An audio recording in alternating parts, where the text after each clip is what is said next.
Variables are destiny. And so, and there's also significant historical data to understand this. Right. China's variables are excellent. Right. And it is an economy that is growing. We have to also keep in mind that these big emerging economies bounced back from the financial crisis with shocking agility. Yeah. China's already at 9% growth this year. Their managers have been astute. We're in a recession, and we're not quite sure if we're heading up or down out of it. And China is looks growing. like it's going to be a double dip recession. Meanwhile, the assumptions that a communist regime could not properly manage a capitalist market are erroneous. They're astutely popping a potential asset bubble right now by raising the capital requirements in their financial institutions, something the United States should have done many years ago. Right. So, and again, industrial policy has been very successful in China, something that more liberal Western governments have shied from. It's almost taboo. Right. It's considered a socialist vision, but it worked in terms of a financial approach. Right. So China is the big growing market, and just as we discussed the sectors, we approach the same ones in China. Energy. China also has a big state oil company, PetroChina. It's a hallmark in every one of our clients' portfolios. Much like in Brazil, iron ore is produced by Vale.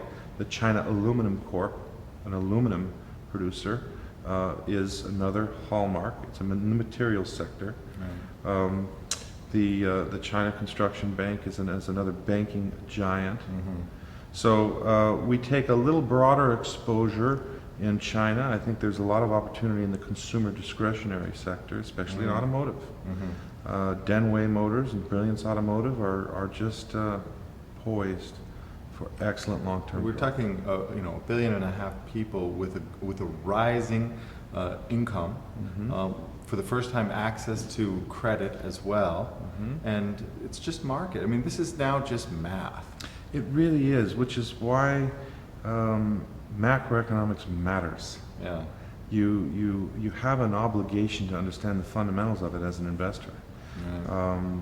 The reality of what I do for clients is teach them, talk to them, help them understand so that they can make good decisions for themselves, and get into good habits. It's like having good eating habits or any kind of habit, exercise.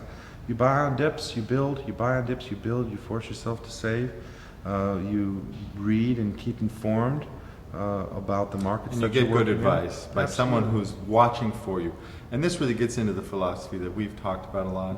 You really have to take responsibility for your own money. You do. But you don't have to do all the legwork. You can find support resources that will do a lot of the work, but the ultimate, yes, I'm buying, yes, this is my fundamental decision and philosophy and where I'm going, you need to take responsibility for yourself. Absolutely, and that approach also includes managing your own money in the sense that you hold cash and individual shares, and that you're not empowering a third party to steward your money. Well, empowering and adding a third party cost in there. And that's big. It is big. It's been hidden from most U.S. investors. Of course, and the money's in the money. Yeah. And the financial industry, maybe corrupt is too strong of a word, but it's masterful at hiding its fee structure. Right. And so, because who makes money when all you do is build individual shares that don't have a mechanism to build the client? Right, right. Unlike a structured product or a mutual fund or an asset management account or something. Right. Like They that. actually couldn't, by the nature of their business model, follow the philosophy you're talking about. That's correct. Yes. So it also happens to be a more tax efficient Sure, way. you're buying and holding. You're not triggering the tax effect. Right. You're not getting 1099s of passive income and whatnot from an investment product. So. And it's also true wealth. There's not a liquidity issue. You aren't letting somebody watch your house for you. You're watching it yourself, and with good advice. Well, I know that your clients appreciate it because there are many of my clients from the law firm, and it's just it's emotionally a much smoother ride as well. You're not on the emotional roller coaster of your value of your portfolio. You literally understand what you're doing, and when the prices are down, you're buying, you're lowering your average share price, and when the prices are up, you're smiling. Right, and your goal is to truly appreciate your capital, Right. to truly build wealth. And in this case, it's also serving in the very critical function of hedging your portfolio against inflation and the devaluation, whether fast or slow, of the U.S. dollar. That's correct. Yeah, these are huge advantages.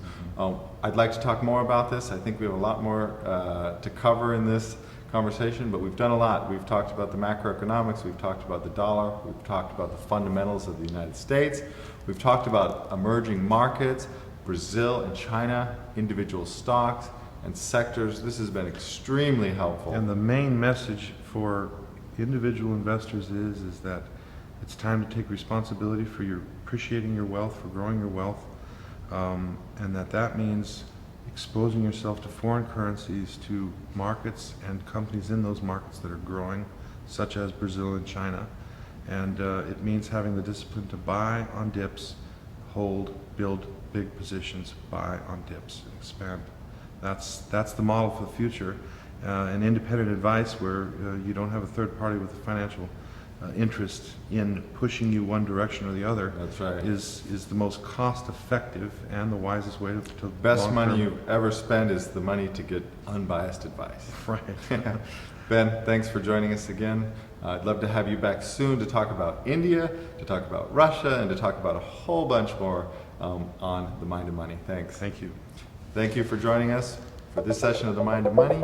You can read Ben's blog at crinvestmentadvisors.com/blog, and we will see you next time on The Mind of Money.